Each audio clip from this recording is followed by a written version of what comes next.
Sa halos isang dekadang pagiging tagapag-alaga ng mga tilapia sa palaisdaan ng kanyang mayamang amo sa Batangas, noon lang nakaranas si Gilbert ng animoy totoong masaganang ani. Halos mapigtas ang gamit nilang lambat sa bigat ng mga isdang kanilang hinahango sa fish cage. Kalagitnaan ng 2021 noon nang mag-umpisang maging maganda ang kanilang mga ani. Sa mga nagdaang taon tila sapat lang o minsan ay lugi pa ang kanilang kinikita. Kaya naman ay tuwang-tuwa si Gilbert dahil naaambunan din siya ng bonus mula sa kanyang mayamang amo.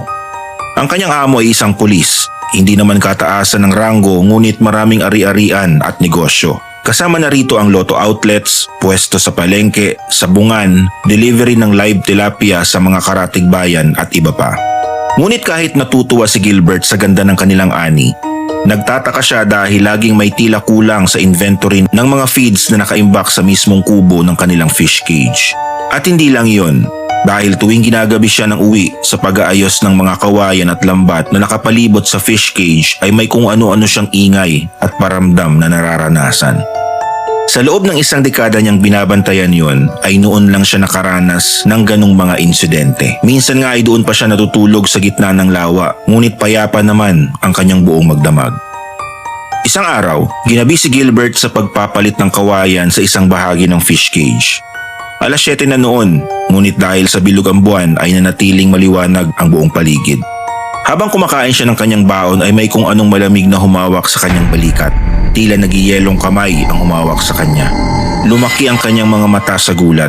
Noong lingunin niya iyon ay wala naman siyang nakita. Tumindig ang kanyang mga balahibo at dali-daling sumakay ng kanyang bangka upang umuwi.